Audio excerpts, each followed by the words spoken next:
Well, church, there are two particular sins which, left unchecked in the life of a church, will derail it and ultimately destroy it. There probably are more than these two sins, but nevertheless, we're going to see in this text there are two sins that are going to derail the apostles if they don't get them in check. Together, these two sins are like a cancer, aggressively eating away at the church, causing each member in the church to bite and devour one another.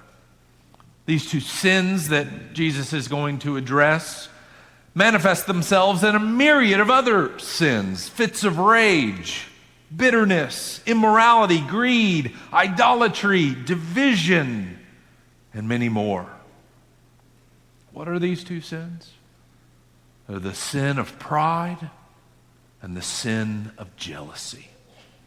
Sin of pride and the sin of jealousy. And these are the two sins that Jesus addresses right here in this text. When he opens up and he says, "What were you talking about along the way?"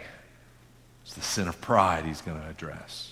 And then when John jumps in and says, we saw somebody trying to do what we do. We tried to stop him. Jealousy. Pride and jealousy. Here in the passage, the disciples' pride manifests itself in self-ambition. Self-ambition and a desire to be great. Not just great, but the greatest. Who among us is the greatest? And they were probably talking about it, saying, no, I am. No. I am. Jesus used me for this task. He didn't ask you to do that because, you know what? He's going to use me. And you can hear it, how it might have gone down. And such pride inevitably will lead to jealousy as we see others not as co-laborers, but what? Rivals. And Jesus is going to call us to crucify our pride, to crucify our jealousy as we learn to follow him. And really, this whole section in Mark that we are in, it's taken a turn since chapter 8. And if you've been with us over the last few weeks, you've heard this. Jesus is turning to emphasize the cross. The cross is now becoming front and center for how he disciples the disciples.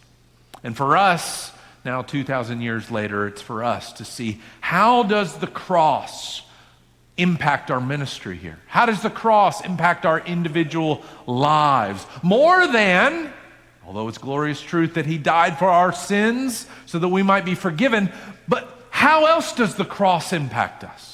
How do we keep the cross ever before us? This is what Jesus is doing here as we've begun from chapter 8 and moving forward to where we are now.